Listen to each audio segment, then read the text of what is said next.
all private server commands inside of ERLC. There is a bit more to this video than me just doing :cmds and showing you all of the commands. So drop a like and subscribe if you enjoy or find it useful, and let's get straight into it. So this video is aimed at all private server owners, as I will cover all of the commands that aren't obvious. For example, :kick, I'm not going to tell you what that does, that's pretty obvious, but there are some commands that can be a little bit confusing or that you might not be using the full capability of. And then of course, if you are a new private server owner as well, or you're new to ERLC or new to being a moderator in a private server, then this video could help you as well. So we'll start off right at the bottom of the moderation command list, and the first role, so there are 5 levels of moderation or of commands available inside of ERLC. Now the first one right at the bottom you might not even know about. It is the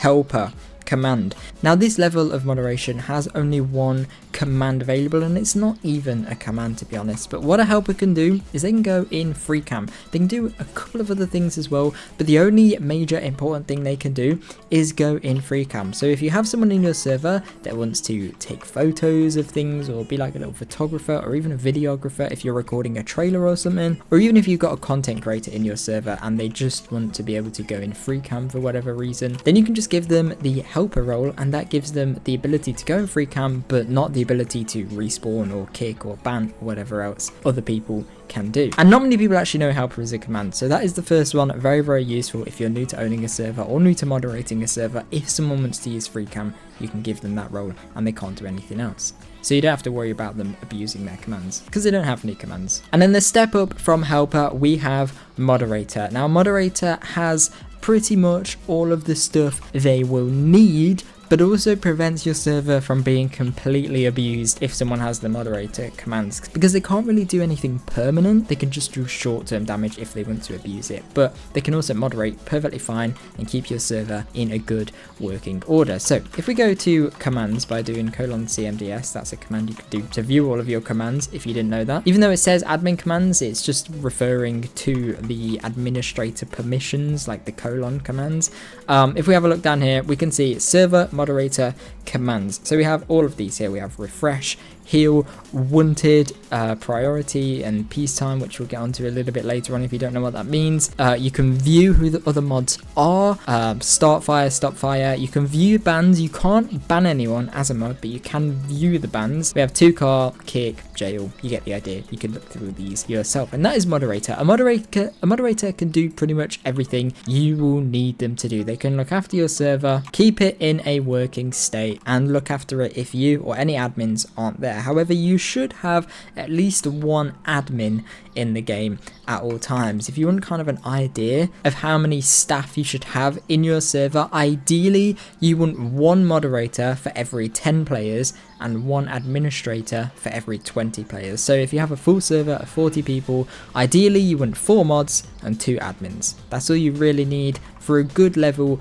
of moderation. That way you have enough people to drive around in patrol cars, and you also have enough people to respond to help commands if they need to, and then you've got some higher ups as well to deal with more severe things, like if someone needs to get banned. And speaking of bans, to ban someone you have to be the level up from moderator, which is admin. So admin only really gets a couple of extra features. If we go from moderator to admin, you can see they only get like 8 different commands, and one of them is the ability to give people the helper permission and also the mod permission. So a server admin can make other people moderators and helpers. A moderator obviously can't do that. So if you want someone to be able to give out mod or helper, they need to be an admin, and then they can also ban people and unban people as well. A normal moderator cannot ban people, they can only kick people, which is worth bearing in mind. But other than that, there isn't really much for admins. Now the next one up is co-owner. So people don't really know, or new people don't really know, that co-owner is actually an option that you can have in your server. Now what that unlocks is not really any more admin commands as such. I think it gives them the owner admin commands in terms of the fact that they it can admin and unadmin people, but I'm not 100% sure on that. But what I am sure on is it gives them the ability to change server settings, which is a completely different thing from moderating completely. So that you can change like verification things, you can change all of the different stuff if you wanted to, you can change combat mode or whatever it may be. I don't have many things unlocked on this server, but obviously you can do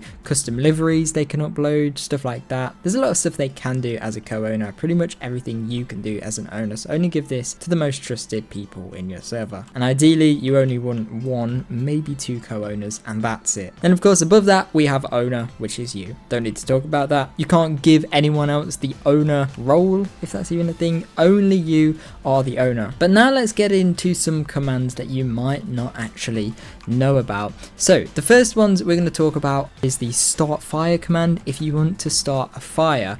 But what some people don't know is that there is a start fire location command. So obviously if we do, in fact, if I join onto the fire department team, and if I just do the : start fire command, as you can see, it will start a fire, but it will start a fire in a random place around the map. And in this case, it started at the police station, which is still quite far away, but not too far. It could have started all the way over here in the worst possible place, but you can solve that. If we stop this fire with : stop fire, also another command, what you can do is : start near fire, and then it will start a fire near you. So as you can see, it started one near the fire department right here, very, very close to my player, which in case you wanted to put out a fire or whatever, you can do that with admin commands in the server, and moderators have permission to start fires. And then we'll do stop fire again, but you can also add locations to these fires. So let's do start near fire, and then we have three options. We have brush, house, and building. So brush is like a forest fire, house is obviously a house, and building is a building. So if we do start near fire building, as you can see, it sets the gun store on fire. It's one of the nearest buildings that can be set on fire. So it's very useful for doing certain role plays or something, or if there's a scene somewhere, like if there's been like a huge robbery at the gun store, for example, and you're role playing it, and then you want to role play a fire that starts there, you can go over, stand by there, and admin can start the command, and then it will set that building on fire to make that role play a little bit better. So very useful. And then we have some useful moderation commands as well. So obviously we have logs, which is very useful. It allows you to see every single log. You can see me doing loads of the commands and start fire, stop fire, all that kind of thing. Very, very useful for moderators to see who has been using what command. So for example, if there's a moderator abusing, then an admin can do : logs and can see who has done what command. So let's say they started a fire, they can see, oh, AmazePlays started a fire at the building, so then they can obviously go and deal with that. If it was a kick or a ban or : ban all or : jail all or whatever it may be, they can see that and they can deal with it as they wish. Then another interesting thing that not many people know about is : kill logs. So it's quite a lot of L's there. You have to do 3 L's, and this brings up kill logs. So if I killed someone in the server and I was, you know, killing loads of police officers and RDMing, then a mod can do : kill logs and can see I've been killing loads of people for no reason. Then they can kick me or do whatever they want to do. And then obviously we spoke about it earlier, but the : helper command to allow people to go in free cam. Then we have some commands that you might have missed that have recently been added, and the only one really that has been added in recent times is the : to ATV command. So obviously we have ATVs that you can spawn in, and then we have cars as well. So if I run over here, obviously we all know about the to car command, but there is also a to ATV command which takes you to your ATV, which not many people actually know about, so very useful. And then if you're a newer player to ERLC, this is 2 commands that might seem confusing to you but might be very useful. So first off, we have PT, which is peace timer. So you can set this to any number. Now this is a number in seconds, so 300, if you typed PT 300, that would be a 5-minute peace timer. PT 60 would be a 60 seconds, so a 1-minute peace timer. You get the idea. PT 300, as you can see, it will start a peace timer down there. This will count down, you'll see a timer on it, and during this time no one can engage in PvP and you can't trigger any priorities. So if you're doing like an STS, or if things are going a bit wrong in your server and it's a bit chaos, or you've been raided, you can do a peace timer and it will stop people from killing everyone, which will just help you solve the problem a little bit easier. Or if you just want to have nice role plays without people going around shooting each each other, you can do a peace timer, which is very useful. And then we also have the PRTY command, and then again the second timer afterwards. So that starts priority. So as you can see, the priority timer is currently active. You may not trigger any priorities while this notification is showing. So that just means there's something going on and you can't do anything major because there's a lot of people already doing something. That's pretty much what priority means. I can't really explain it very well, but you kind of get the idea.